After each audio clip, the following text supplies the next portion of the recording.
See it thing. Well, good evening. Welcome to our Board of Mayor and Alderman meeting for Monday, December the 8th. We're going to start out with a couple of public hearings before the main meeting for some rezoning requests we have. So the first public hearing is on a request to rezone property located at 0 Wilson Avenue from C2 to R3. Is there anyone here in the public that would like to speak concerning that rezoning at 0 Wilson Avenue? Seeing none, we'll close that public hearing and open the second public hearing, a public hearing on a request to rezone property located at 0 East Deckard Street from C2 to C3. Is anyone here to speak to that rezoning? If not, we'll close the public hearings and we'll open our regular meeting. And if you would, let's stand. We'll have an invocation for Reverend Will Young.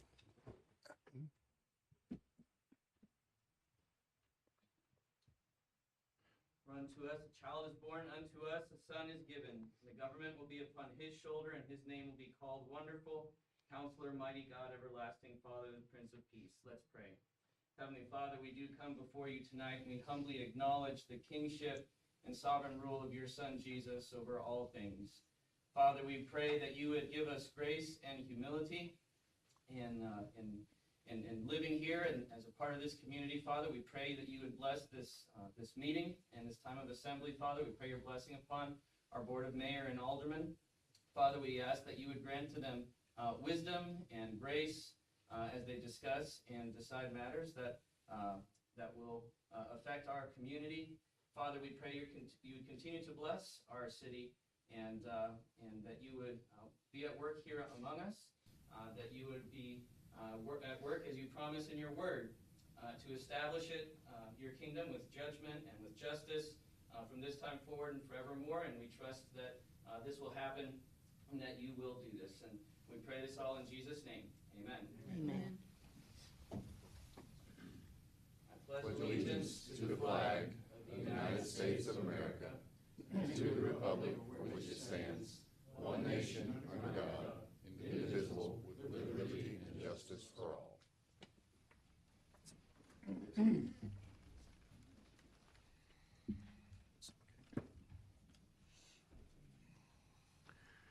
Roll call. I think we've already done the roll call, or you're doing it electronically here. We have 7 aldermen present, which is good. Let's see. So we'll start out with some recognitions here for honorary aldermen. If these gentlemen join me up here at the podium.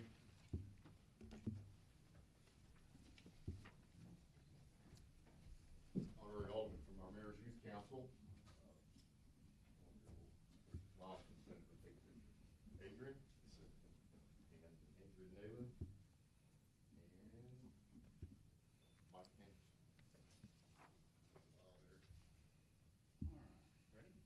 All right. 1, 2, 3. Let me get one more. 1, 2, 3.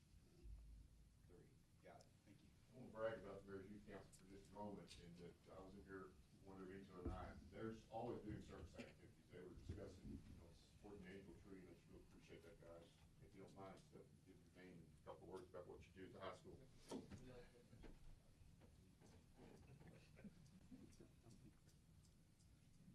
Hi, I'm Micah Anderson. I'm a senior here at Tullahoma High School. Just some clubs I'm involved in.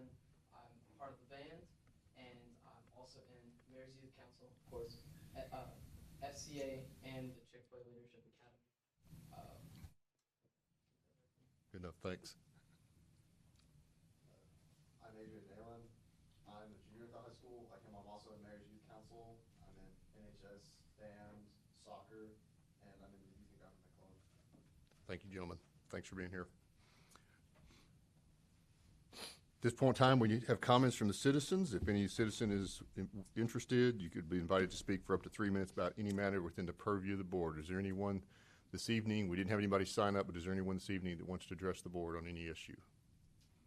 All right, that's the first time in a while we haven't had someone. That brings us to approval of the agenda.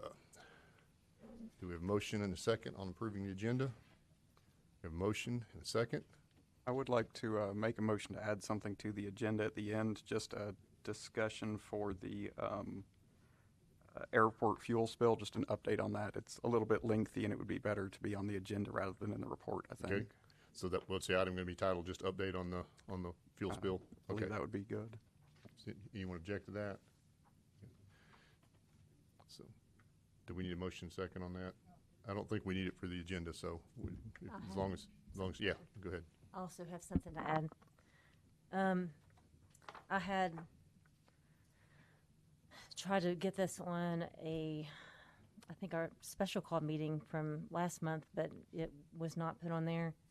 And so I wanted to, I know that we had put it on a study session, but I really intended it for it to be on a regular meeting. So the agenda item is just a request for planning commission candidate presentations before appointment to appear before the board, the candidates. So the city of Tullahoma currently has 2 vacant seats on the planning commission. In the interest of ensuring transparency, public engagement, and informed decision-making, the board and mayor of Aldermen desires all eligible candidates for these appointments be provided the opportunity to briefly present to the board and to the public. This will allow the board members and residents to better understand each applicant's qualifications, interest in serving, in alignment with the city's planning priorities. And I will pass one of these around just so that you can, I'm going to take one for, So I will say the reason I put it on the study session is kind of, we actually, on our rules actually say that typically for this sort of thing, we're supposed to put it on a study session first and then bring it. If the board wants to put it on agenda, we can, but Okay. I think it would do good to have a discussion about first. Thank you. I'm sorry.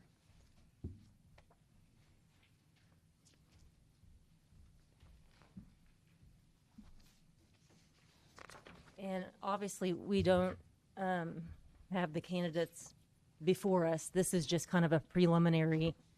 I realize that it's a mayoral pick for the planning commission, so it's just, you know, other boards that we select candidates for, we usually, it's typical that they would come and present before the board. And I think these meetings are really more for the public. So I think it would be good for the public to hear. So let's What have the debate candidates? on that when we have the item. Okay. So do we have a motion to put that on the agenda? We have a motion. Do we have a second to put it on the agenda? So we have a motion and a second. Let's vote on that.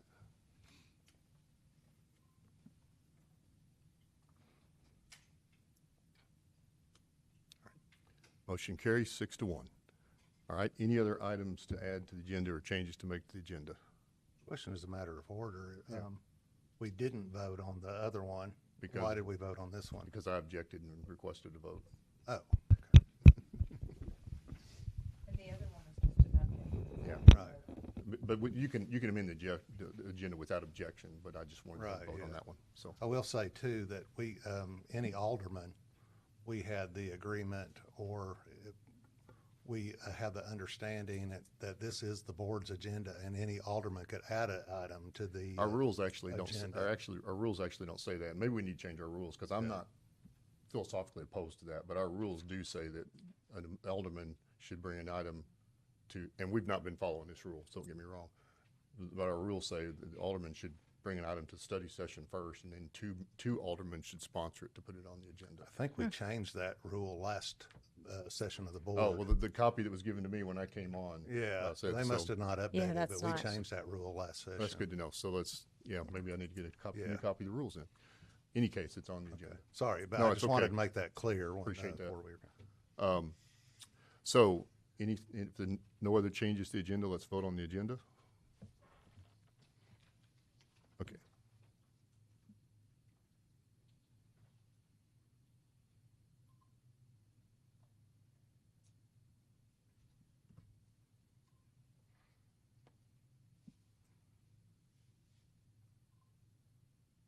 Seven yes. All right.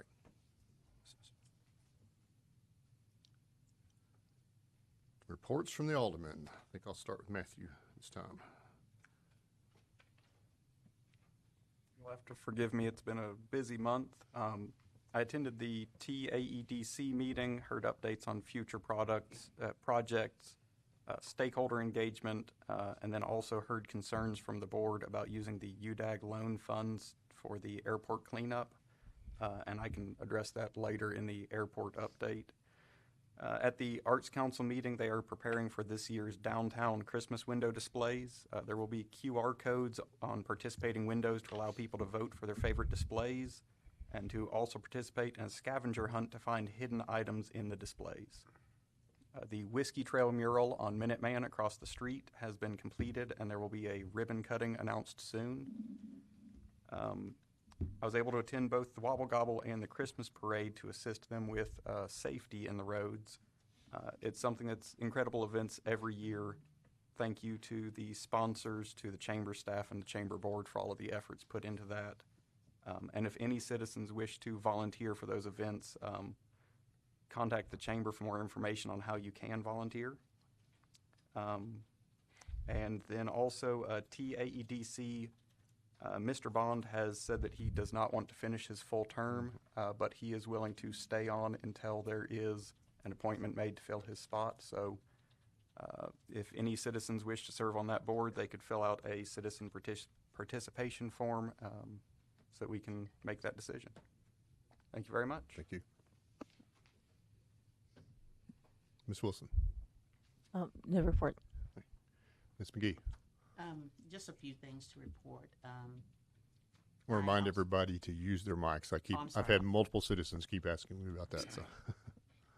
I also attended. I had a float in the Christmas parade, and I just want to thank the chamber and the sponsors for always doing a good job with our Christmas parade.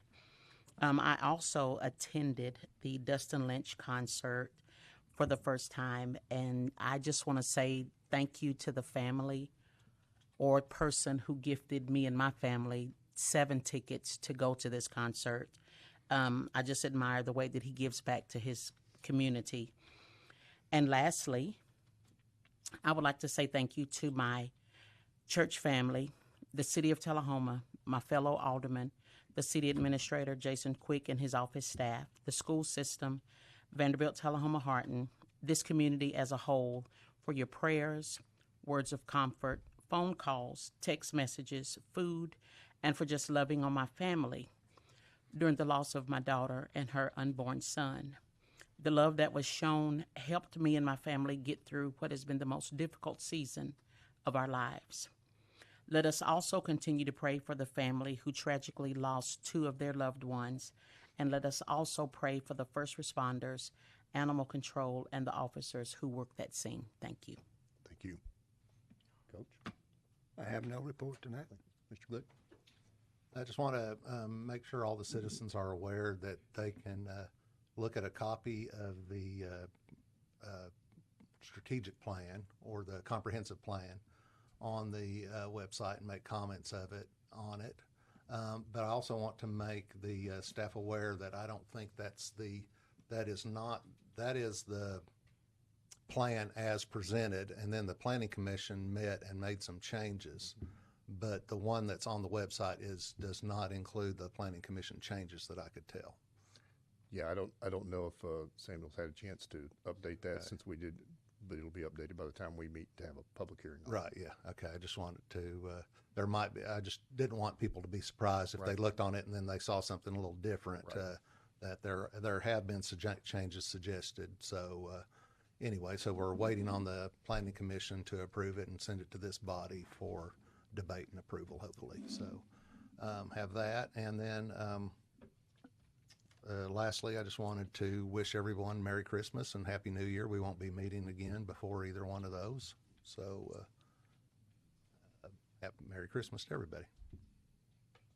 Mr. Bush? I am so excited to see Alderman McGee back. Thank you. She has been missed. We've all prayed for your family. Thank you. And glad to hear things are doing better. 2 things I wanted to bring up. Now that the Country Club Kings Lane project has been completed, I'd like to again address a question that was asked me by a fellow citizen, and that was the final cost of the project and what was the estimated cost before the project began. And I'm not asking for it tonight, just maybe in the future, next board meeting. The other item is the Kroger parking lot. Unless it's changed here in the last 5 or 6 days, they went in and paved a strip of it, but going out between Applebee's and Fazoli's is like driving on the moon. And I know we had discussed what we as a city could do to encourage the owners of that property to take care of it in regards to the paving. So I bring that to the board's attention. Other than that, I hope everybody has a great holiday. Thank you. Well, just a couple items on the mayor's report. I was able to participate and survive the Wobble Gobble for the Chamber 5K, so I appreciate the Chamber putting that on. We had great weather that day and great turnout. I think Jim Fuller has been trying to get to 500, and I think we hit 484. So drag 16 of your friends with you next year so we can hit 500. But that was a great event. I was very pleased to be invited to the Christmas dinner with the fire department. Thank you guys, fire department, for that. It's great food and great company. And then, of course, the parade Friday night was just excellent. We spent all week looking at the weather thinking we were going to get rained on, and it came through early, and we had a pretty cool night, but there was no wind, and it was just a really fantastic event, and just what looked like thousands of kids, because I was trying to give candy out to them, and but really, really enjoyed that. Just a couple comments on the Planning Commission. Yeah, we did meet in November only one time. Well, we only meet one time in the Planning Commission, but and so we did address some things in the planning. Of course, we'd had a study session, and then we had that regular session. And it was pointed out that we're required by law, the Planning Commission's required by law to have a public hearing on that document. So we will be doing that and then taking any feedback on that. So, but everyone's aware that we want to get it done. It'll probably be a month or two before we get it done because of the public hearings and editing on changes. So, and the public's welcome to that. Third Monday of every month at 4:30. Will that, the public hearing be at the next meeting in January? I don't think we declared that, but I actually couldn't remember, so I was going to ask about that, and I forgot to do it for this meeting, but we'll be sure that information gets out. Okay. All right. Report from City Administrator. Yeah, several things here. I just got to say, tonight I just met Adrian for the first time, but I just want to say thank you to Micah. I remember him as a freshman. He and his mother came that summer and was curious about what THS could offer. And I remember Micah, and I remember how impressed I was with him as a freshman. And to see the student he's turned out to be and the young man, I'm just very proud of you. And I just want to say thank you. Thank you for all that you've done, and he's just done extremely well in the band and in the classroom. And so, going to be going to a 4-year college, looking at engineering, and there's no doubt that he is going to be a success no matter what he does. So, congratulations, and Adrian, glad to meet you tonight. Several things here. October sales was reported recently by Ms. Wilson, and we saw our tax increase 5.5%. Versus October of 24, so that was a very good note for us. The Tullahoma Fire Department Toy Drive is still going on, and they're accepting donations through December 15th. So if you'll keep that in mind, that is the deadline.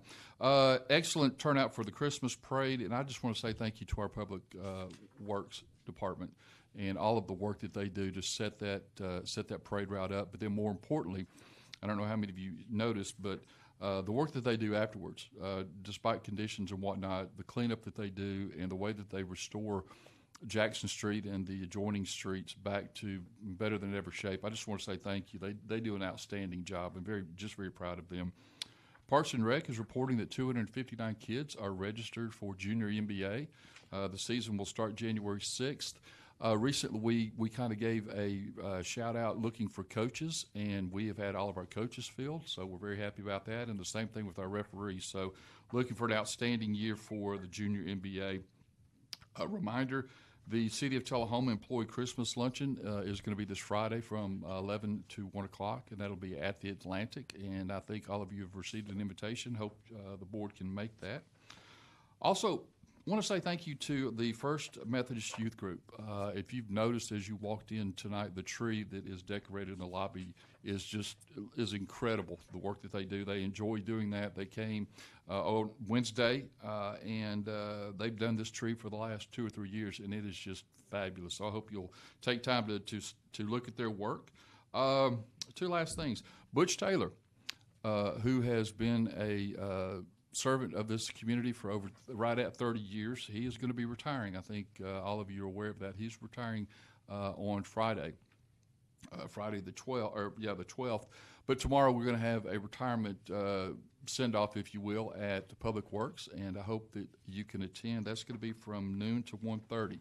So we hope that you'll come by, and the same for the community as well. Butch has reached out and touched so many people that I hope the community will stop by and just say thank you for a job well done.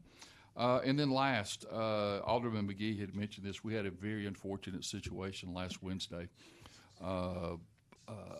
And while we never want to see any kind of scene or any kind of event like that, as I was on scene, it just could not escape me the fact that we have the best set of professional, well-trained first responders in the community. And I just want to commend Chief Sons, Cheryl Rhodes, Chief Pearson, for your leadership at that scene. It was something to behold where when the chips are down, you guys showed up, and you showed up for your people, and you're still there for your people. As we know, there's still, we're still trying to get through that event. But I just want to say thank you for rising above and beyond at a very difficult time. And the city of Tullahoma owes you a great debt of thanks, and we're very proud of you, and just want to say thanks. That's my report. Thank you. Brings us to consent agenda. Do we have a motion to approve the consent agenda? A motion, a second. Unless there's any discussion there, let's vote.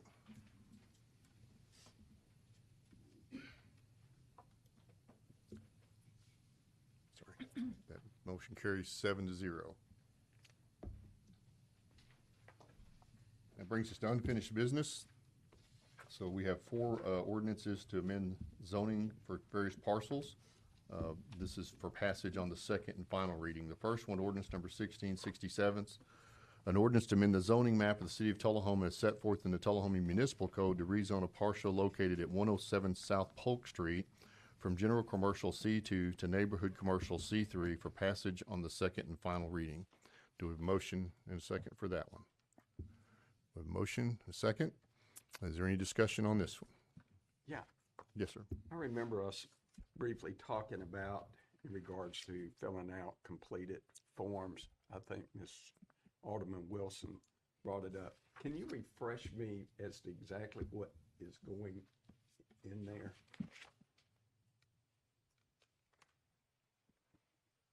Yep. 107 South Polk Street currently has a house on it. That house is not occupied. It's in disrepair. That house is it is being purchased by an individual.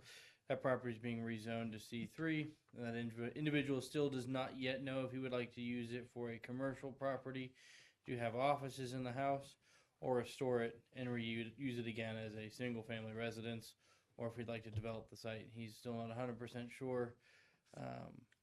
So as it stands right now, there is a home on it, but that home is not occupied. So we have no idea which way it's going to go. No. We just. Okay. Sorry. Okay. But all those uses are allowed in C3. Yeah. Yeah. Correct. And in considering the rezone, you do have to consider all possible uses. Any use that the applicant writes down is not binding. They don't have to do what's they write down. When they request a rezone, you as the board have to consider all possible uses under that zoning as being a legal use of the property after it's been rezoned. Okay. Any other discussion on this one? If not, let's vote.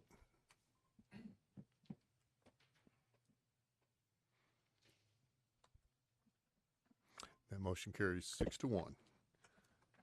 Number 5, ordinance number 1668, an ordinance to amend the zoning map of the city of Tullahoma as set forth in the Tullahoma Municipal Code to rezone a parcel located at 808 East Lincoln from general commercial C2 to neighborhood commercial C3 for passage on the second and final reading. We have a motion and a second on that. Any discussion? Any questions or discussion? If not, let's vote.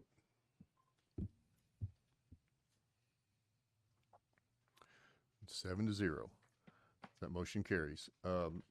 Number 6, ordinance number 1669, ordinance to amend the zoning map of Tullahoma, Tennessee, to rezone a parcel located at 430, 500, a to-be-determined address, and a to-be-determined address on Oakwood Road. Coffee County, we'll read the map.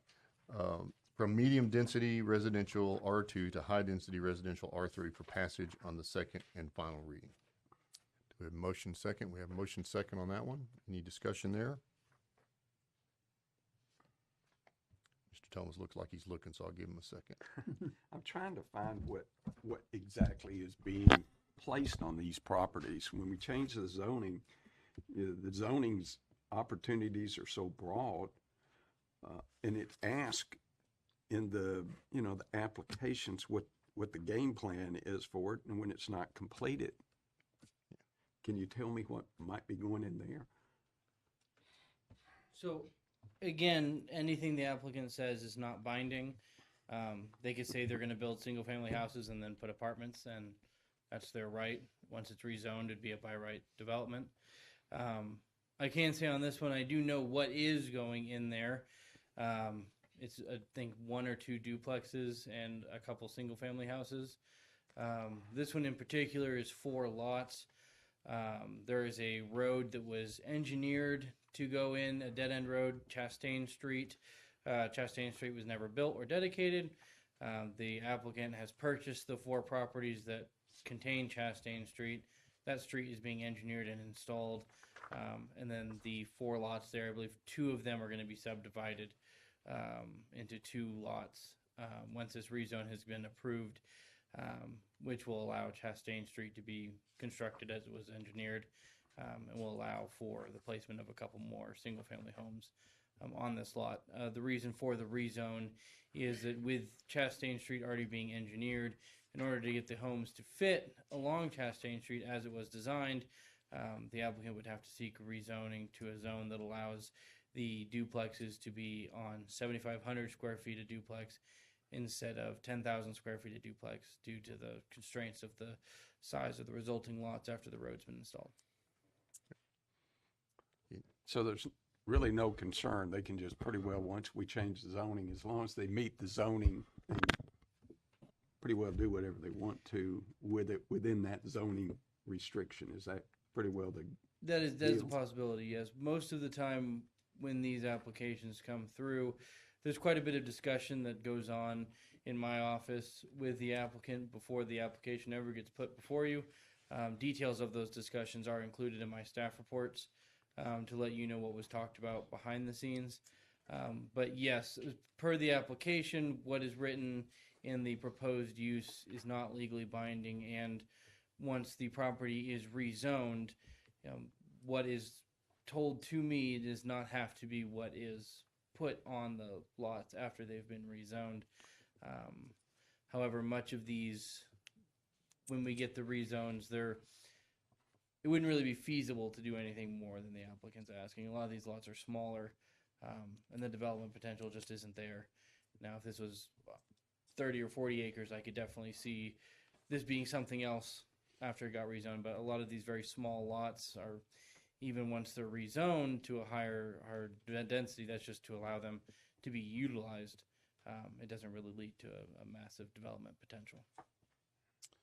Have you changed the policies within your, since we questioned you about this last meeting, to refuse any application if it's not complete? Yes.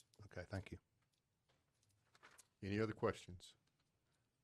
All right, let's vote on this one.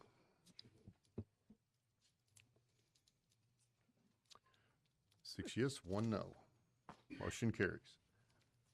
Ordinance number 1670, an ordinance to amend the zoning map of the city of Tullahoma, Tennessee, as set forth in Tullahoma Municipal Code to rezone parcel located at 603 South Franklin Street from general commercial C2 to neighborhood commercial C3 for passage on second and final reading.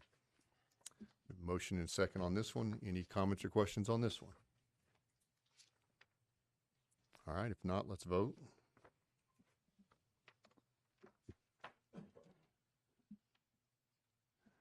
And that one carries 6 to 1. That brings us to new business, which is a few more of these rezones. Ordinance number 1671, an ordinance to repeal in the Code of Ordinances of the City of Tullahoma, Tennessee, all of Chapter 16 regarding, this one's not the rezones, but an ordinance to repeal in the Code of Ordinances in the City of Tullahoma, Tennessee, all of Chapter 16 regarding administrative hearing officers for passage on the first of two readings. Mr. Quick.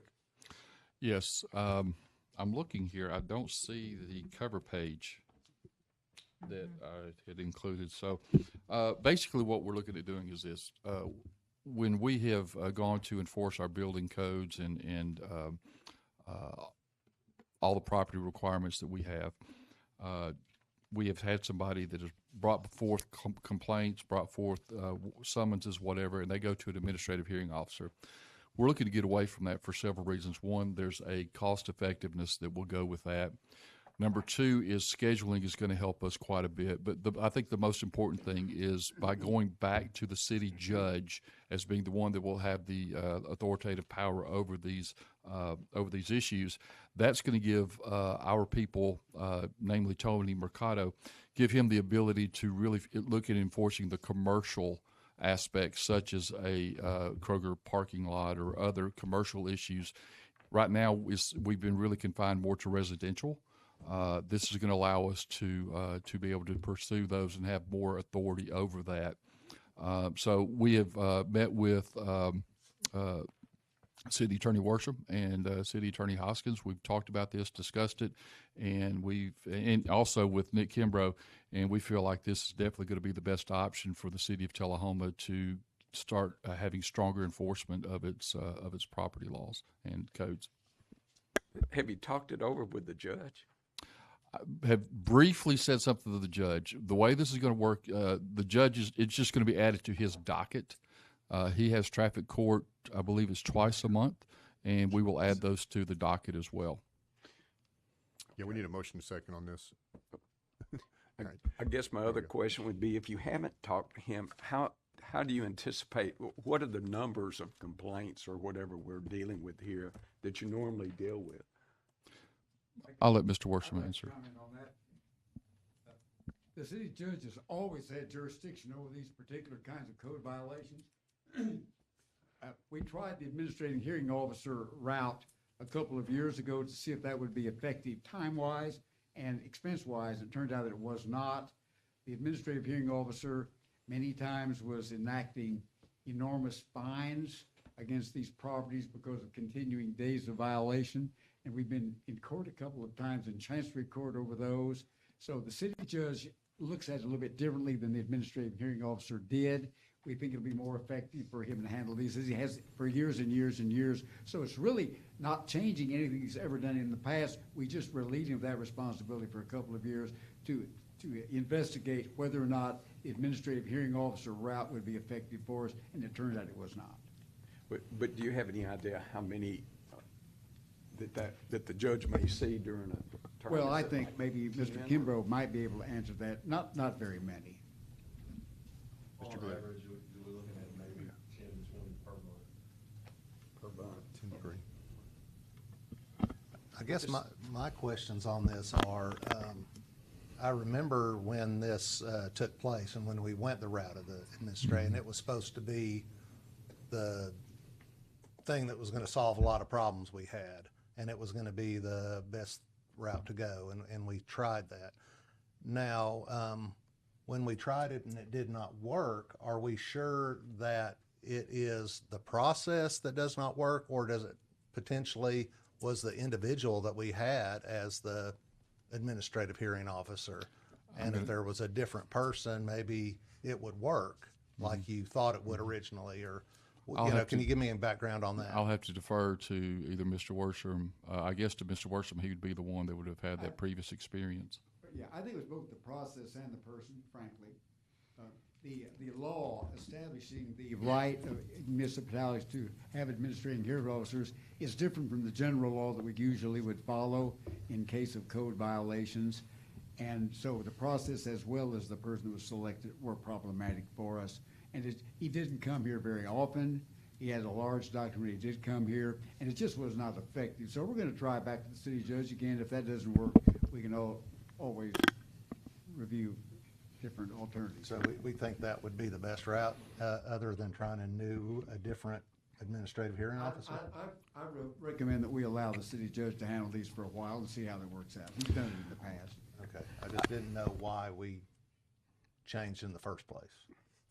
I'm not necessarily opposed to it at all, but I think out of courtesy to the judge, wouldn't you think he'd like to know what he's now going to be doing? But I'd be happy to discuss it with him between now and the next meeting if you like. and I'll I'm do just that. thinking out of courtesy, he may say. I think it's Mr. Quick has great. mentioned Have it to you- him before. it's been briefly mentioned. I wanted to see what happens here. I go back to these 10 to 20 cases. I'm not sure if they're actually per month, but I think, if I'm not mistaken, Mr. Kimbrough, some of those cases, we would have enough cases where the AHO would come versus him coming for one case one time, because we had so much cost involved with travel and his appearance fees. So I think you're going to see more timely resolution, which I know in some of the times that I've been up here during those hearings, it seemed like some of these fines and infractions occurred some time back. And so I think this will be a more prompt response. I think if you can go ahead and start the expectation of prompt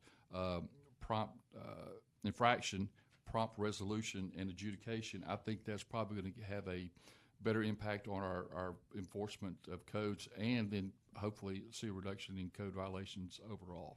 So just as just to kind of summarize for me, that you think that this is the best route to go now, and that you think it was probably more than just the person that was in there, it was the process, and we are better served by the old process. I think the city, and more importantly, I think the citizens will be more or better represented, and their interests are going to be better served. Because if you think about it, some of these fines accrue on a daily, weekly basis, and so those numbers get out of hand very quickly. And if you have a case where the judge, made a ruling, or the hearing officer made a ruling, and then there's not another rehearing of that showing that some of the work that needed to be done on that property occurred, those fines are going to continue to rack up until that next hearing. And honestly, that causes some discord with the community, which I would fully understand, where if somebody has completed the work that needed to be done, and then those fines still rack up because they're waiting for the hearing officer to come back, that creates an issue. Now, one of the things we have done, I guess I don't know how far back it goes, but the city administrator does have the ability to reduce fines when there's work that has to be done. And so when those fines are accruing, what has been typical and historical is the fines would be reduced to 10% of whatever those fines had accrued to.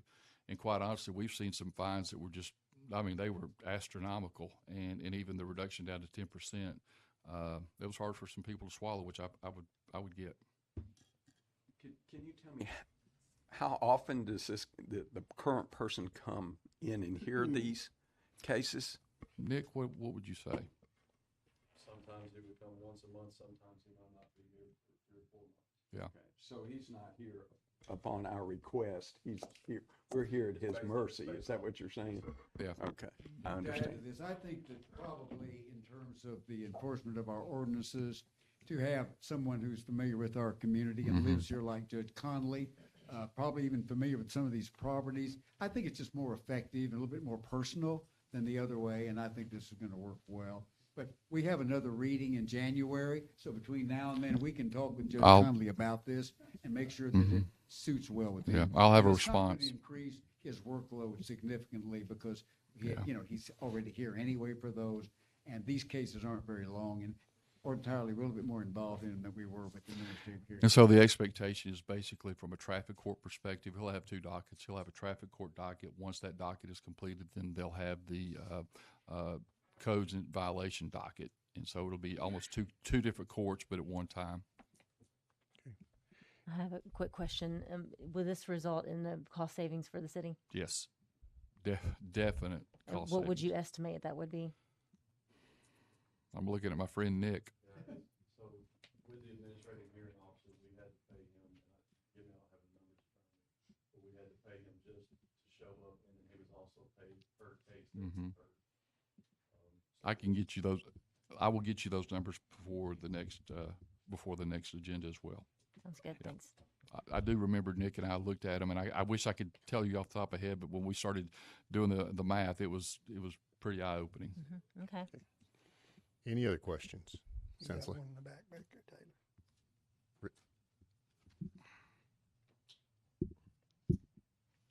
I've been over planning and code department interim 4 times in 30 years as the director. I have carried cases before the administrative hearing officer. He, trying to be diplomatic here, was a very hard person to get along with, even with us dictating what we felt, you know, for the particular case and I had carried, like I said, I've carried several cases before, and as Jason has said, the fines were way outside and the cost that he charged us. And I'm not saying that's not the route we need to get back to, but in this case, I think it was a lot of the personality of this particular person that was used. And, it was very tough, and I've sat and listened to how he talked to citizens, and wasn't very good. Thank you for that. I just want to reiterate, too, something that Mr. Worsham had said. I think having somebody here locally in our community who understands the community itself, the violations, I think that brings an extra bit of understanding to the case, as opposed to someone that doesn't have an idea of what property they're talking about, what address, how the neighborhood looks, the impacts, and those kind of things. It's also a good thing that person is elected. Correct. Yes, sir. One other thing I would add, I've carried several cases in front of Judge Conley for years, and in the way Judge Conley runs his court, typically, unless he's changed the last several years, I hadn't done any in a while, he'll generally ask whoever wants to plead guilty, traffic people, they all line up and jump up in line and get through there and pay their fine and get out the door, and then he'll get to the other cases. Yep. So Yep. All right. Any other comments? All right, let's vote.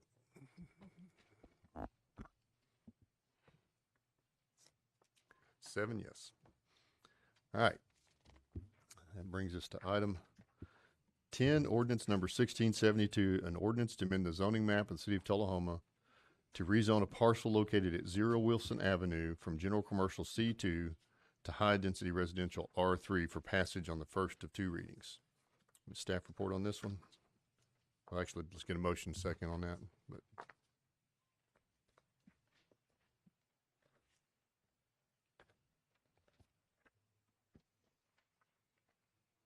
let's see, 2. Okay. Go ahead. Yeah, this one is a bit of a unique item. This parcel is currently being taxed as one parcel, map 124P, Group D, parcel 38. It's actually multiple parcels.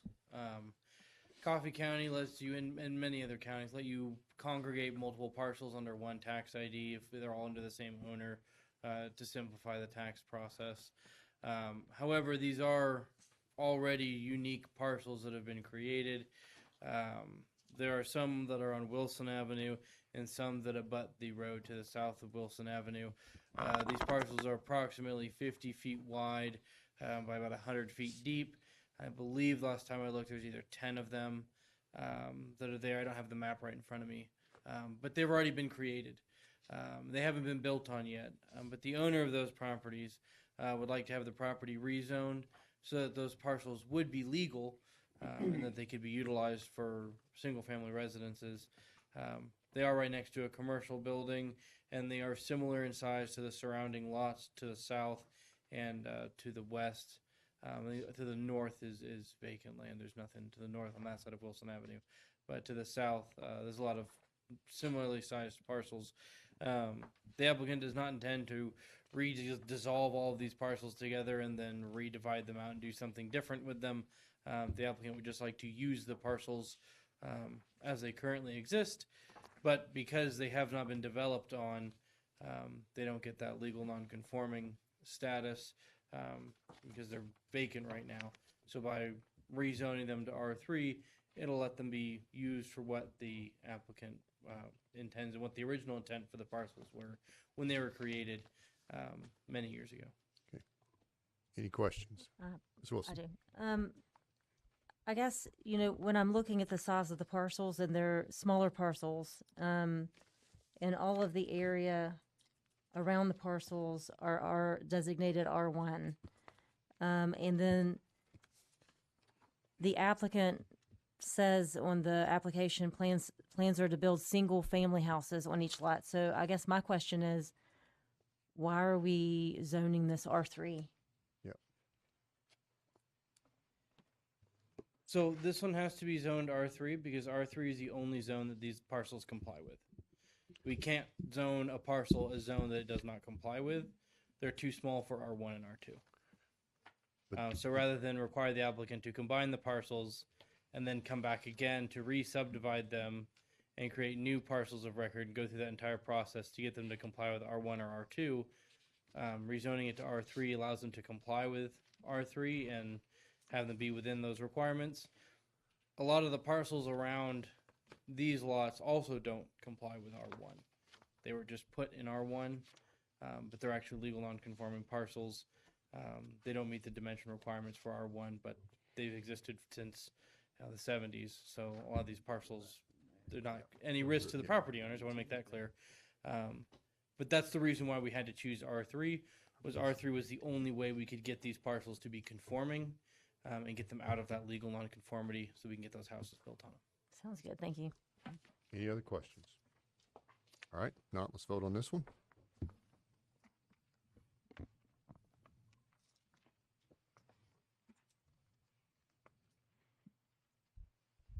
Seven yes.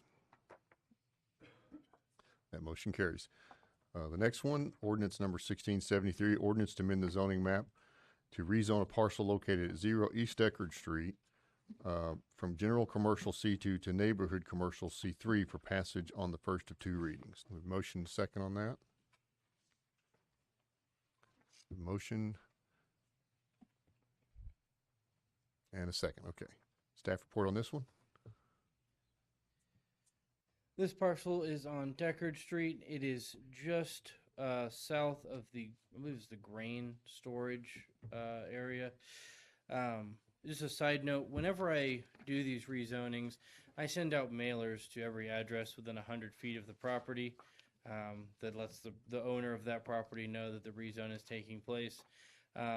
With this one on Deckard and with a lot of the ones that I have sent out, I do get phone calls from residents who have received these letters, and all of the residents are quite pleased with the fact that it's being rezoned.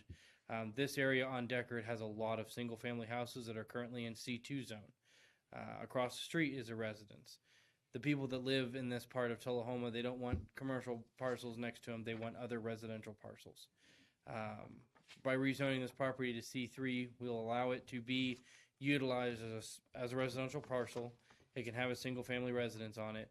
But if that area of Deckard of the city of Tullahoma on West Deckard Street and East Deckard Street were to ever get purchased and bought out, by leaving them in C3, it gives that property owner a little bit more viability for their property. And if, for whatever reason, that area were to develop commercially, it still has that potential. But in the residents that I've talked to, both from the mailers and the signs I've put out, they're all in favor of those properties being rezoned to C3 because they want to see another residence there and not commercial. I have a question. Yes, ma'am. So again, why not R1 instead of C3 if they want to do residential? Because the surrounding properties are all commercial. And so instead of having the zoning be all commercial and then one spot of residential and then more commercial, it made more sense to keep with the flow of zoning to have it be a C3 zone where you can have residential and commercial. We have multiple areas like this in the city that are up against industrial districts. This one's up against is a railway. Right next to it, just north of it, is that grain storage. Putting it into the C3 zone instead of a residential zone really just preserves the viability for the landowner. It lets their parcel keep its potential to be used commercially. And if these types of areas where it could go either way, it could either be commercial or it could be residential, it does not require them to come back before this board again for another rezoning when it changes hands and wants to be used for a different use, it allows it to kind of be in that flex area, which in this part of the city is appropriate. Thank you. Any other questions? All right, let's vote.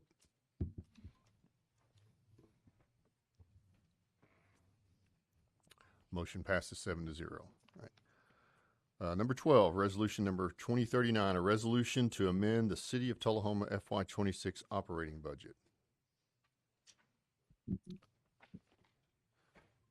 Motion and a second. Mr. Quick. We received a request from Tullahoma City Schools to amend their budget.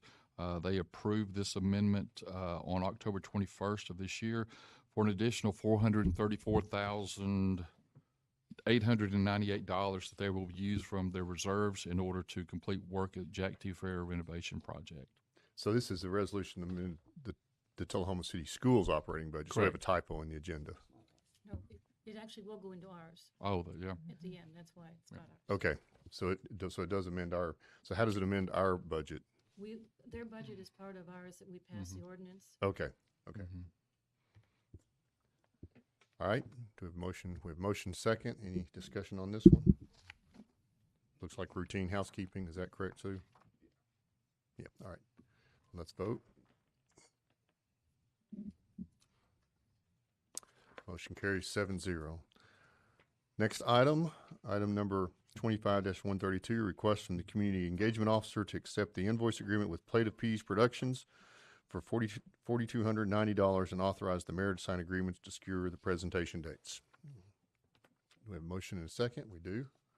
This is a request from the 250 celebration that we're looking at for next year. I've asked Lyle Russell to come and present this to you. Thank you. Sure. The committee that I got together, there's several of us that have met at 2 different times and put together a list of things that we would like to see. And I proposed this one from a previous conversation I've had with another person. We tried to get this a couple of years ago, but it just didn't seem to fit with any of the budgets at that time. But with this America 250 celebration that we're working on, this particular event is specific to Tullahoma. I happen to bring my copy of the book with me. The Ghost Army was something that happened out at Camp Forest during World War II. For those who may not be familiar with the story, it was a big con. They had inflatable people, equipment, tanks, all that stuff that they painted to make it look real to be a force multiplier during World War II. And it worked. It fooled the Nazis, and they thought that our forces were bigger than they were. And it's an extraordinary story. And this book is considered to be, this and the documentary is considered to be kind of the gold standard on that story. And because it's Tullahoma-centric, the members of the committee and I that met thought it would be a great idea to have Mr. Byer come down and tell this story. And he actually has one of the tanks that we're trying to get him to bring as well. So I thought that would be pretty cool. So we've worked out a preliminary plan with South Jackson pending approval tonight to host the event there. And he's also available for a second night that we may offer to AEDC, depending on how their committee works out. They haven't met yet, but they're planning on doing something similar to what we're doing. So this would be a great opportunity for us to partner with them and touch on a chunk of Tullahoma history that happened during World War II. Thank you. Quick question. Yes, sir. Is there any charge for this to the citizens, or this is just the citizens paying for this? I mean, if I go to the event, is there a recoup, or if it's approved tonight, South Jackson and I will work that out because they've agreed to host it. One of the concerns, of course, they're going to incur some expense with cleaning and so on. They're going to have to pay their sound folks to come in. So there may be a nominal fee, but it will not be intended to be a profit-making venture. It'll be to cover their costs. Yeah, I just, city recovers its costs. I don't have a problem. Sure. Any other questions?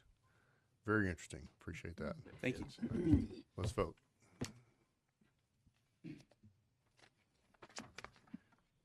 That motion carries 7-0.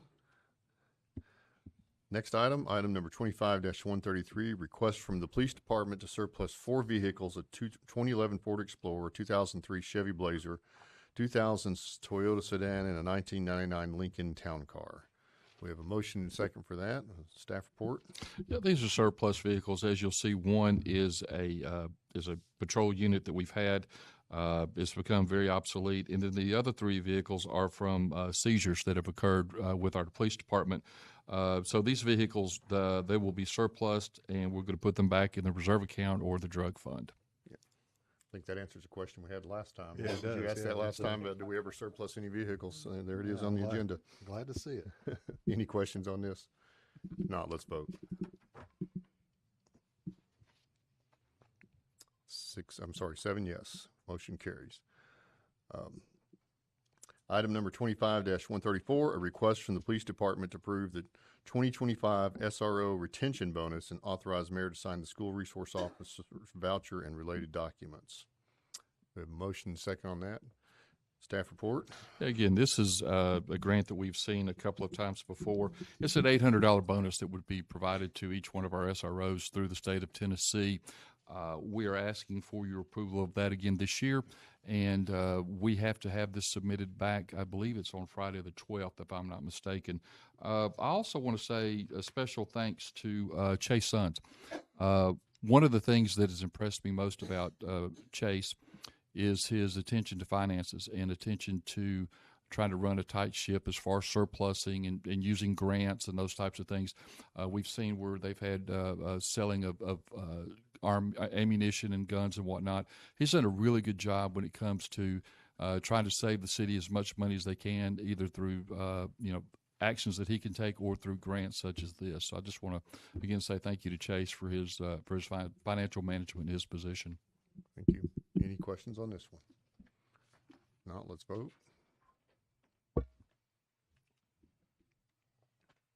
That motion carries 7-0. Item 25-136, a request from the city administrator to approve the new City of Tullahoma organizational chart as required by the City of Tullahoma Municipal Code forward. I'm sorry? What did I skip? Oh, I'm sorry. Yeah, that's the most important one tonight. Sorry. I wrote a note next to it and thought I'd covered it. Item number 25-135, a request for the city administrator to confirm the appointment of Eric Pierce as Director of Public Works. We have a motion second on that. Staff report on that. So this is a bittersweet agenda item for me. Again, as I had mentioned earlier, Butch Taylor has served this community so well and has been the face of the community to so many people, not only through his Department of Public Works, but just overall throughout the community. I don't know anyone who I have ever had that has come to me and had anything but praises for Butch and the work that he has done. But he has decided it's time for him to be a full-time granddaddy, and I can't blame him for that. So what we did is this. We followed the personnel policy, which states that we would post the position internally, which we did, and we received one candidate. The reason we post internally is to seek to identify any potential current employees who have the qualifications that would fill this position. So Eric Pierce was the one. We interviewed him on November 19th. Alderman Glick was a part of that interview panel. And Eric did exactly as I thought he would. He did an outstanding job. In fact, I think, one of the comments or one of the challenges I presented to the interview board at the end, as we discussed, is I said, give me one reason why we wouldn't hire Eric for this position. And I remember Alderman Glick saying, if we don't hire him, we'll have a mutiny on our hand at Public Works. That's attributed to Butch and to Eric and the kind of workforce that they've created, the environment, and just a family over there. So I am very excited to bring to you Eric Pierce for consideration. I think his past experience and what he does now and what he will do for us in the future, I think is exactly what Tullahoma needs to meet the demands of the next 10 to 20 years. Mr. Glick. Yeah, I would like to say, as part of that interview panel, and also someone that has worked with and known Eric, working for the city for several years, that he's a very good choice for this position. Also, I want to let everybody know that he has a lot of experience other than just working for the city of Tullahoma or other cities. He's also worked on the construction end in the private industry, so he's bringing that to us as well. So he has a lot of understanding of that. I think he's very solid with budgets and what things cost and negotiating the best deal for the city and being able to spot what the best way to do something and to save money on it. And then just to go back to a little story back when I was working at Parks and Recreation and Eric was hired. I don't remember how long ago that was, maybe 6, 7 years ago, how long has he worked here? And after I had the chance to work with Eric on the first couple of projects we worked, and I remember telling my staff, I said, wow, that's the best thing that's happened to Public Works in years. And that's no bad reflection on anybody else at Public Works, but it is a good reflection on Eric and what he brought the city and what he'll continue to bring the city. So I wholeheartedly support this appointment. Thank you. Any other comments? Mr. Byrd? I just wanted to thank Butch for his years of service. It's always good things that we hear about you. So thank you for that. And after meeting several times with Mr. Pierce, I have no doubt that he will, it's big shoes that you left, but I think he'll fill them well. Yeah. Anything else? Let's vote then. 7 yes. Congratulations, Mr. Pierce. If the board will allow, I would like Eric to be able to come up and Yes, just address please. the board for a second. I also want to say thank you to his wife Lori, who is in the back there, for coming tonight. Thank you. I appreciate it. And yes, I have some very big shoes to fill, and I'm losing a great mentor. I've worked off and on with Butch for almost 20 years through different cities and different meetings and everything, and I'm going to really miss working with him and working for him. But we have a great public works department with the city, and I look forward to taking the lead. And I look forward to working great city administrator and great leadership that we have here. Thank you. Thanks. Congratulations.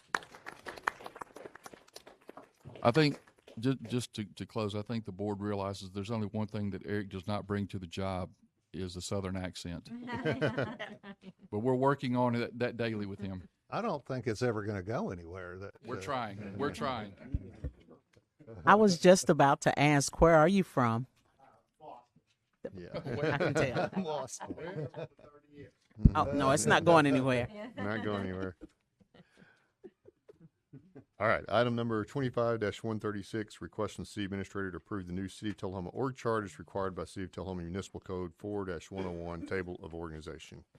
Do we have a motion second on that? We have a motion and a second. Discussion. So this is basically the board had asked me to come back with the updated diagram org chart, which I have done to meet the request of BOMA. Okay. Any discussion? Mr. Byrd. I did have a question. There's still an additional role on the chart. There's an additional HR officer position. So the way that is set up is, if you'll remember, Lori actually has two roles. One is the city recorder. The other is the human resource officer. So one person is overseeing both roles. Would it be better suited to show that as one position, or is this the creation of a new position? This is not the creation of a new position. This position was created, I believe, maybe your first board meeting that we had. This is basically showing who reports to whom. So from a city recorder standpoint, it is my understanding the city recorder now reports to the Board of Mayor and Aldermen. However, from an HR officer perspective, that position still reports to me. So I guess I would just comment the city recorder has always reported to the Board of Mayor and Aldermen, so it's not a new thing other than the fact that we weren't aware of it because apparently none of us read the city charter, including me. Go ahead. Excuse me, was this already on? This position was previously shown on our chart? It was previously shown as city recorder / HRO, human resource officer. / Why are we changing it? The way it's my understanding, unless the board can explain to me otherwise, the table of organization shows a reporting line. Yeah. Who reports to whom? It's my understanding that the Board of Mayor and Aldermen has the city recorder reporting to them. The human resource officer portion, which Lori fills, still reports to me. Was that before? If we're changing this, where she was slashed. What you would have seen, you would have seen in a previous organizational chart where it shows HR officer, it would have shown city recorder / HR officer or HRO, and then the city recorder would not have been pulled out and been on the same line item as the police chief, city administrator, and city recorder. This is historically how it's been. They're just separated. Yeah. Yeah, but I guess the question to me is it puts the HR person underneath. That's how it The, always has been. It's Right. always been that way? Yeah. The HR HR always. Okay. When we had an HR director, that's the way I it understand was. that. Okay. Just wanted to clarify it.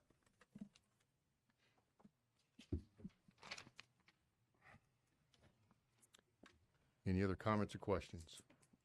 I have a comment. Yes, sir.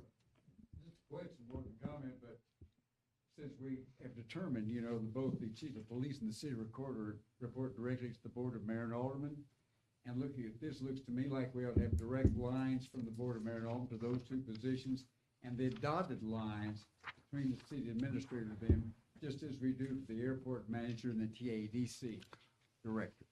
The reason you have the TAEDC board and the airport authority director with that dotted line is because TAEDC is a separate entity in itself, as well as the airport.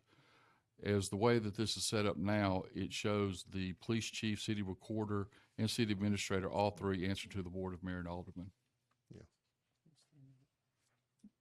I think this looks correct, Yeah, is the it way makes I sense to me. understand the, Yeah, it looks good. I do have a little concern with one person answering to two different people at the same time. I don't know what to do about it. I'm sorry, say that again? I have a little concern with one individual answering to two different chains of command. I'm a little confused of what to do about it on an org chart, but that Yeah. concerns me. it would I be what, brought that up whenever we were considering that position as a dual position. But it. As of now. well, back it's at the two different- time, oh, sorry, Sir Noby, No, go ahead. as of now, it's two different positions. That's right. That's what I'm saying. And so as, But we have one person answering to two different chains of command at the same time. I'm a little concerned about how that will work out. I think It's worked out pretty well. When we did when we made Lori both city recorder and HR, it was when we thought that she reported through the Exactly. city administrator. So it made sense. The only way to rectify, I think this is the way to rectify it as far as an organizational chart goes. The only other way to rectify it would be to change that whole situation, that she didn't do both, but I don't see any reason to change that. I guess she would take her direction directly from the city administrator versus on HR issues, to whereas she would take her instruction directly from the Board of Mayor and Aldermen as to city recorder issues. I know it's a little clumsy, Why- but that's the way it, Why can't it be cooperative, just like it is with the police chief and the city recorder? You mean for the HR? Because the The HR, same person. the HR person does not, the HR function of the Tullahoma City does not report to the Board of Mayor and Aldermen. The HR function reports to the city administrator. That's the way this organizational chart has it. But I kind of like the idea of the HR officer reporting to the board.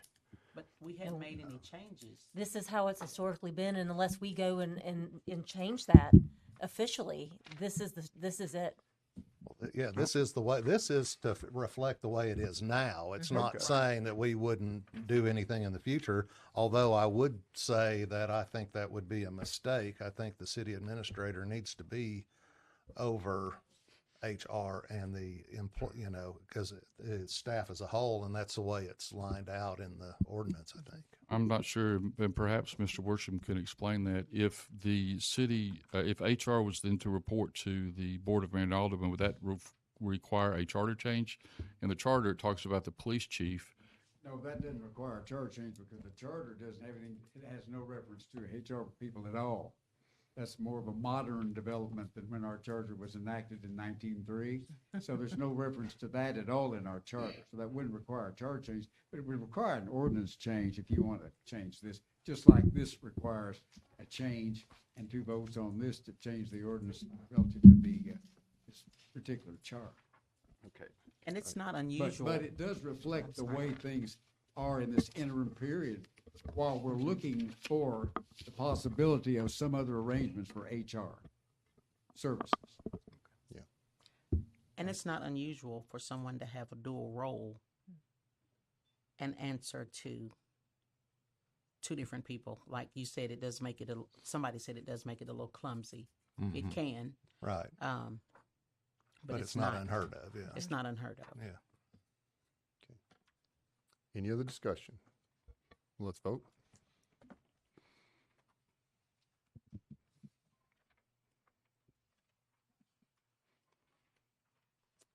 Passes 5-2. All right. Where was I at? So our next item, I think, was the airport. Is that correct?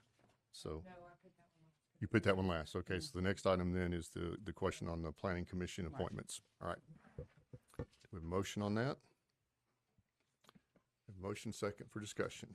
All right. Ms. Wilson, you want to discuss?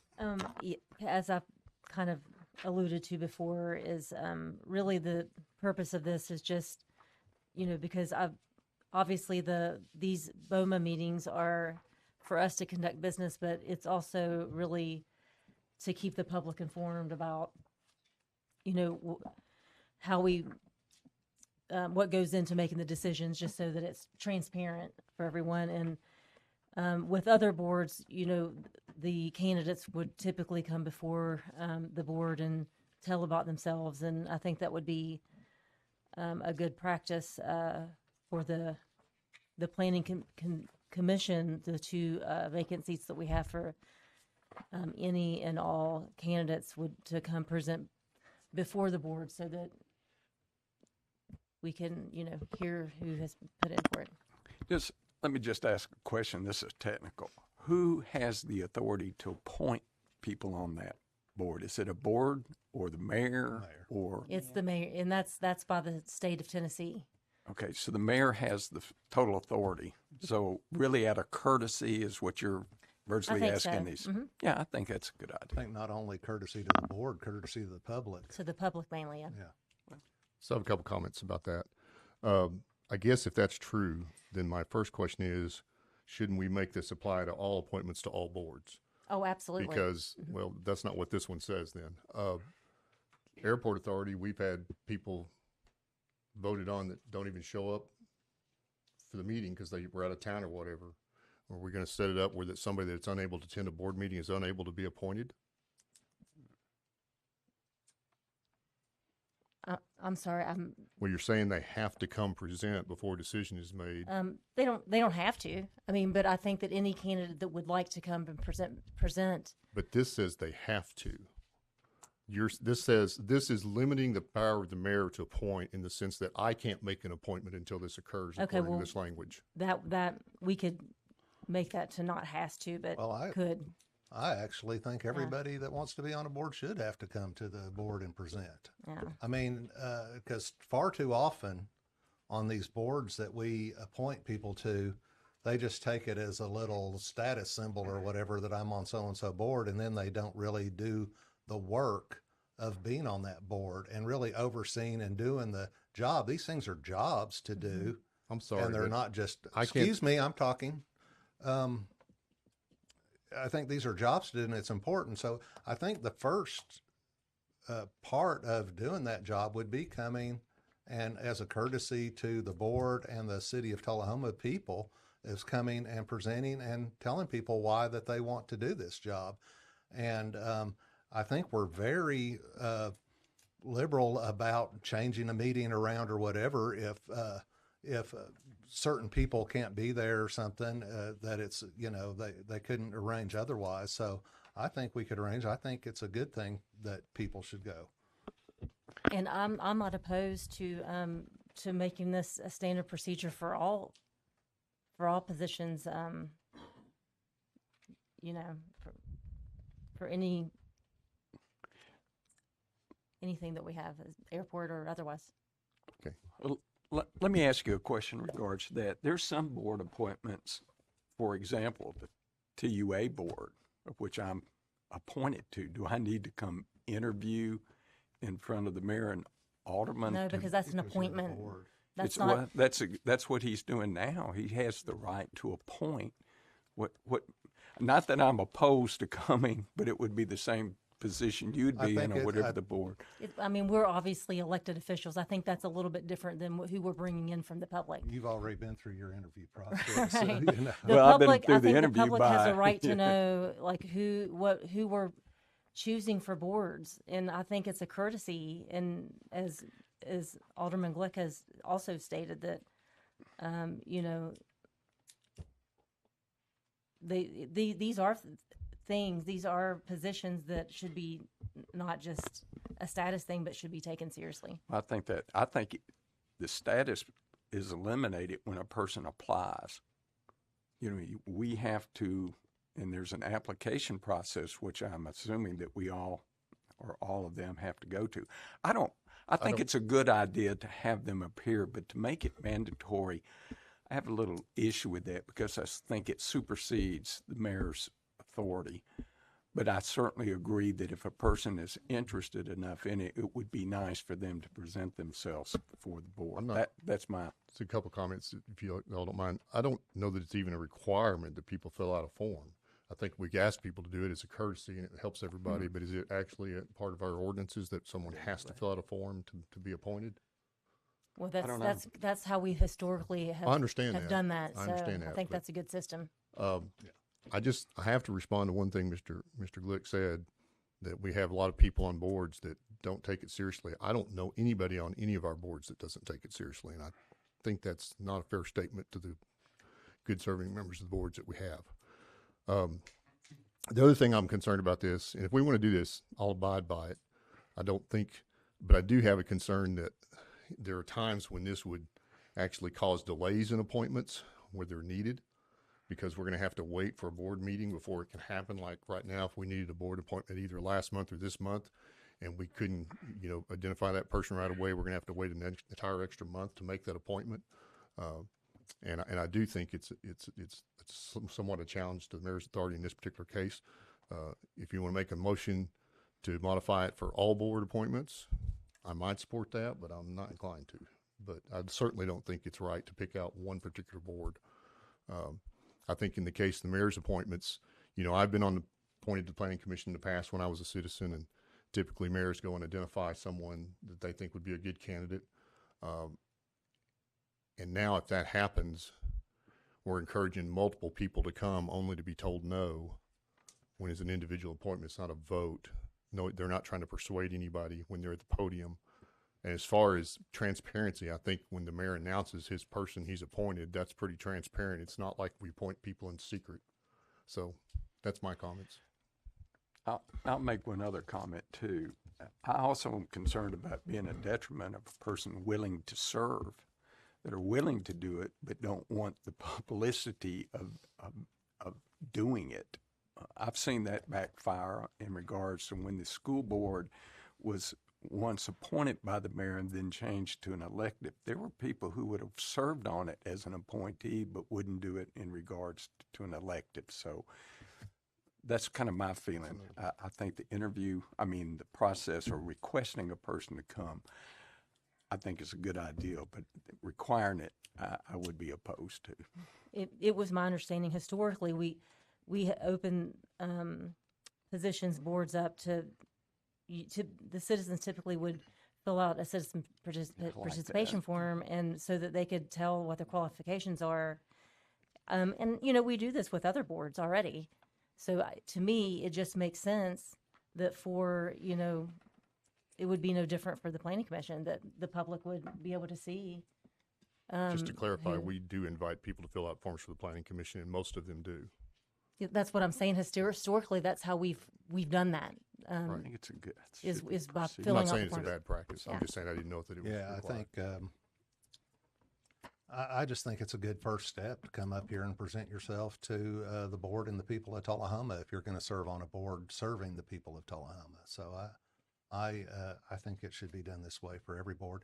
And I don't take it as a slight to your authority. That is, if it's a mayor's appointment, it's a mayor's appointment. It's just, it might be the last thing that helps you in your decision when you're making the appointment is when they come up and present themselves. So Yeah, I'm not defending it as my authority. I'm defending it as the mayor's authority in general. right. Well, Future mayors as well. That's what I mean. I don't think it, when I said you, I mean the mayor, the position. I just want to clarify.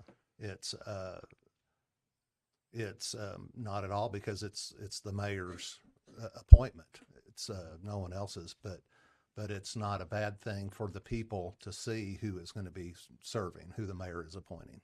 So I think it's a good thing for them to present themselves. Yeah, and it is, I think it is a good practice. I mean,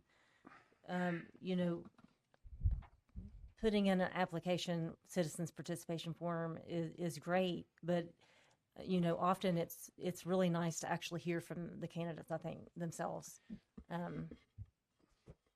I'd and be we do more it for other inclined. boards, which really helps kind of. Yeah, I'd be more inclined to. Whatever you all do about this, and I have no comment about the wisdom of this or not. We need to do it by resolution, so there'll be a permanent record of what you've decided if you want to do this, not by simply a motion. Okay. Yeah, I would have no issue in this except for the term require. Yeah, I'd like to weigh in there, the word require, it kind of gets into like contract language of should versus shall. And that's kind of what I have issue with too, is making it something that it's a hard set rule that they must show up in order to be appointed. So that, and I don't want to amend your motion, but that's my only thought is that request or some other word might make that a little bit less hardened. I'm sorry. Yeah, I think it's good as a courtesy if they want to come and present, but I also think the board should be well-rounded and represent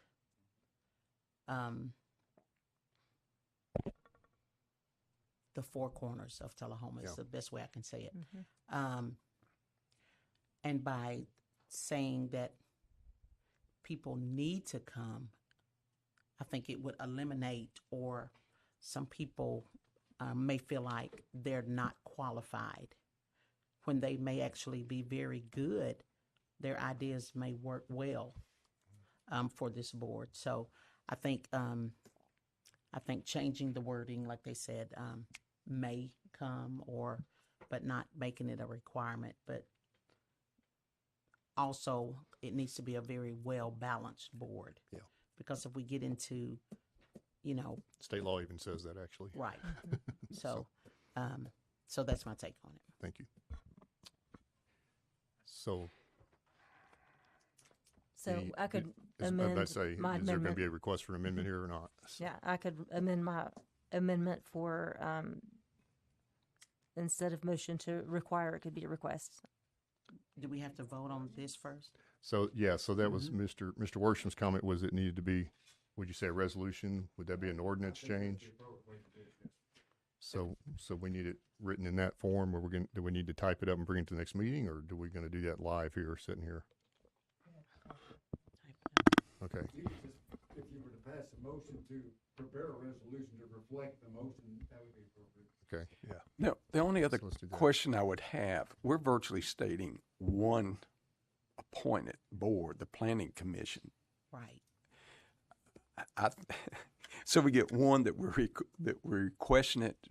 I wouldn't have a problem with changing that to, instead of just the planning commission, any appointed board. Yeah, I had said that earlier, but this was just in my mind, because there's 2 vacant seats that are currently open, and most of our boards do this already. So it's just something that was a current issue that I was bringing to the board's attention. So would you change that to just request for all boards? Yes. And then, good point. Yeah. Does that include the housing authority? Yes. I think we do that already. No. Yeah, they- No? Mayor's, housing authority is the mayor's appointment by federal law. I think it would be a good thing for them to present as well. I Just think just all request. of them, yeah. Yeah, I Since think we all changed it boards. to request. So that's another one where it can be difficult to find candidates that are willing to It step could be. forward. Because one of the members It's required. is a residence that's required, and the way society is today, people may not feel comfortable I understand that. saying that, which, good people live everywhere. They just Right. can't help I their agree. circumstances. So I'm not being judgmental in no way. But again, as a society, we've made people feel very uncomfortable or place judgment on them if they say they live in a certain housing area. So again, that's putting people on the spot, making them feel very uncomfortable. I think by the change in Alderman Wilson's motion to say request, we request that they come, but if they were uncomfortable, they wouldn't really have to. We weren't, because we took out the word require. Yeah, take that out and make it, if you want to, make it all boards. Broader to the all boards. Instead of I just. think it just makes it falls like better rule. If what's good for one Mr. is Worsham? good for all. I don't know who else out here can't hear most of what you all say. I think I understand that these microphones speak to the TV public. Right. But not the people in this room. I can't hear a lot of your conversation, maybe because I'm partly hard of hearing. Do y'all hear everything's going on back here? We need, Other we- people said that. We can't hear you because you talk to each other, but you don't talk to us, and you're talking to the microphone. appreciate it. Can Mr. y'all Worsham. hear me? Yes, sir. Yes. Well, you can protect your voices so we can hear you too, if you don't mind. Yes, sir. I don't think it's appropriate to require the mayor's appointments to come before this board. He should have the latitude to appoint whomever he wishes. For those of you that will be appointing this as a board, it's appropriate for you to select those in any manner you want and have interviews or whatever you want to do. That's just my opinion about that. As a quick There's side no note, law about that one way or the other. It's for you to decide. as a quick aside, can we take a note to take an action, investigate what it would take to get some speakers in this room? Yes. We have already undertaken that. There are two pieces to this puzzle. We have one puzzle or one piece that's already in place. We have a second piece that should be here next week, but heavily by the end of this week. So we are definitely addressing it. Great. We had expected to have that already in place, but the second part somehow was on back order. I get that comment from citizens about twice a week, so thank you, the ones that are sitting in the room, and I appreciate that, because I've sat back there and I understand. It's easy to forget when you're sitting up here. All right. So have you reworded your Yes. motion? It's for all boards, and then under the requested action, motion to request. So, and this is a motion to request drafting of a resolution, Yes. because it's got to be presented. Okay. So are you amending the motion to require a resolution? Yes. Yeah. Do you want to withdraw your previous motion so we don't have to vote on the amendment? Right. And then we could just bring the resolution to the next meeting? No, I don't want to get into what we got into last time. Either Let's we've just got to vote vote on to the amend amendment. Yeah, hers, let's- or if you'll just withdraw your previous motion and substitute this one. She didn't make the motion? I'm sorry. I made the motion. Yeah. Can you withdraw the first motion? Okay. Just tell us that you're going to, Yeah, I will. all right. Now you With- can make a new motion with this new Or language. withdraw. Right. So my new motion would be to create a resolution with this with the request for it being all boards rather than just the planning commission, and then under the requested action, the motion to request rather than require. Did you hear? Did you hear that? The motion that, we're putting a motion forward now that is to request all boards to come present before the city. It's not require, it's request. All potential All- appointees. All official appointees All right. to all boards. Okay. All official appointments.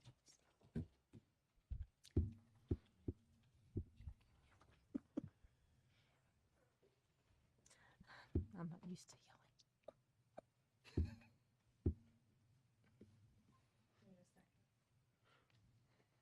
Yeah, we need a second for that? Okay, so All we're right. voting on the motion to amend. No. Oh. No, we withdrew the original motion. This is just a new Oh, motion. This is just I'm sorry, did I? Yeah. I was trying to avoid having to take two amendment votes.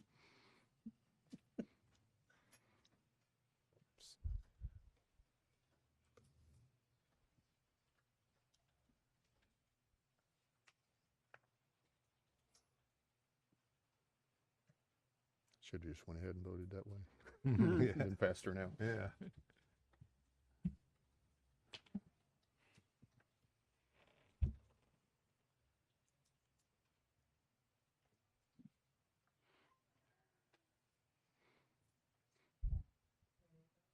Yes.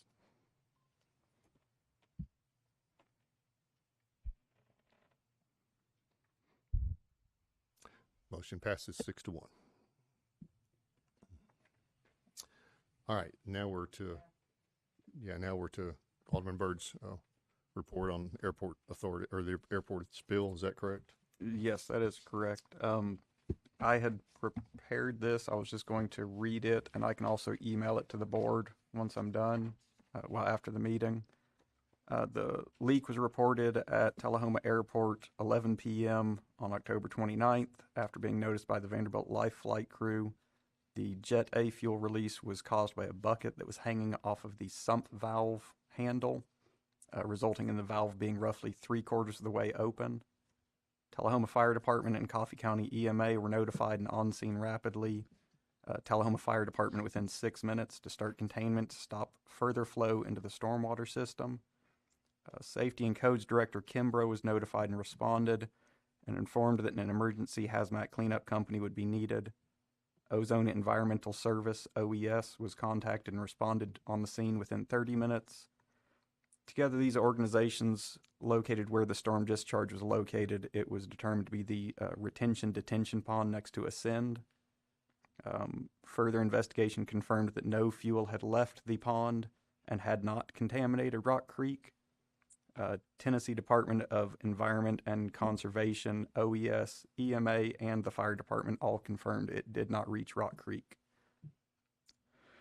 OES took over the operation to begin their containment and mitigation. Currently, about 16,000 gallons of contaminated water and 300 tons of contaminated soil have been removed. That is the majority of the $600,000 cost.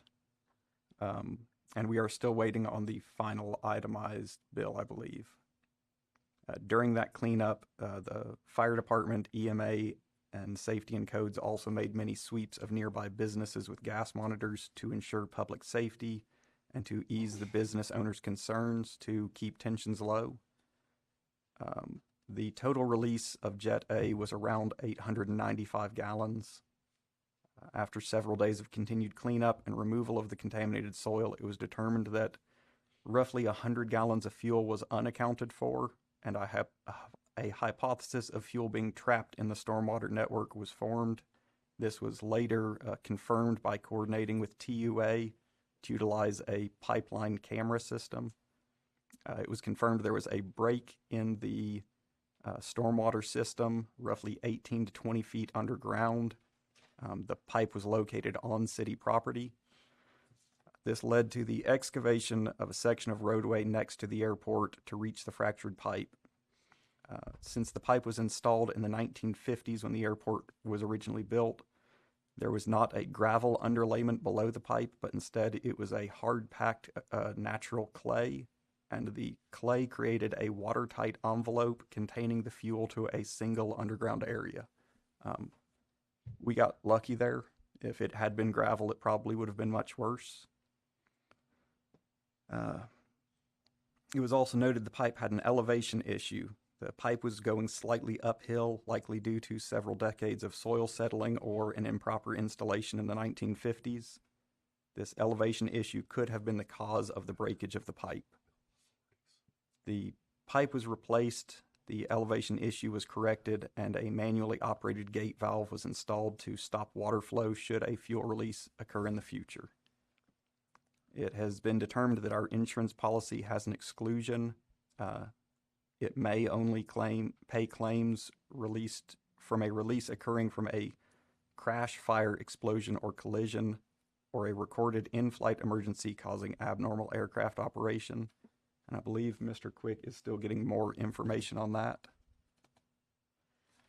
There might be an opportunity to add a rider to the airport's insurance through our current insurer or through our fuel provider that would cover any future releases or incidents.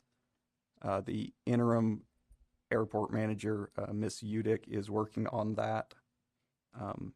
And our economic development director, Ms. North, is also working on finding brownfield or EPA grants so that we might not have to use the UDAG funds. The UDAG funds are currently an emergency backup in case there is no other funding available. Currently, TDEC has been happy with the cleanup response and the progress, and will be visiting after the end of the year for a follow-up. OES will continue monitoring soil and water samples for the next 4 to 6 weeks before they give their no further action report. Some other preventative and corrective actions have also been taken.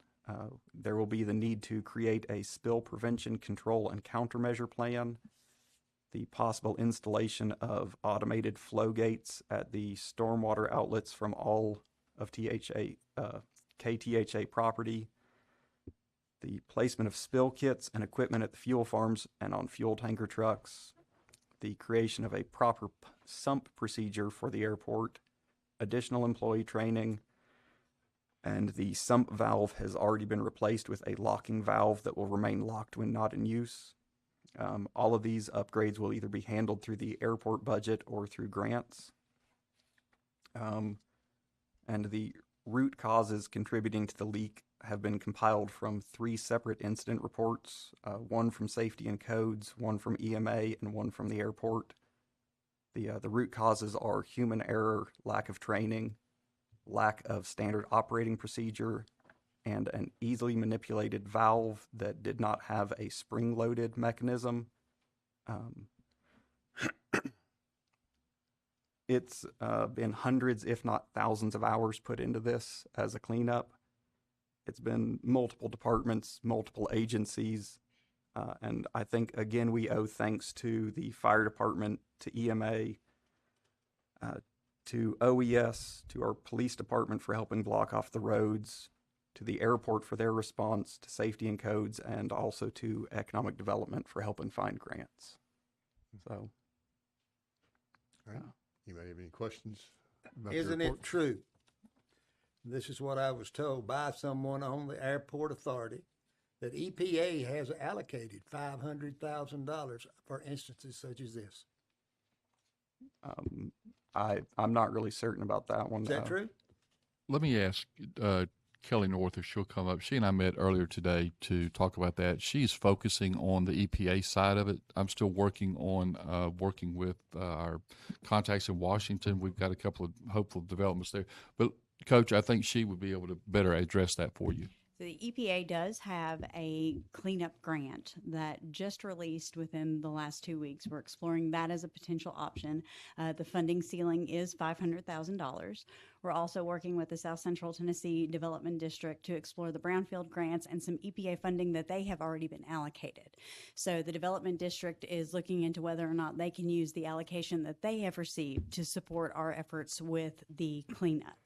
And given the critical asset that the airport is to economic development, the airport itself, the industrial park that's associated with it. We're also working with Tennessee ECD, the Tennessee Department of Economic and Community Development, to see if there's any additional funding mechanisms that can support the cleanup effort as well.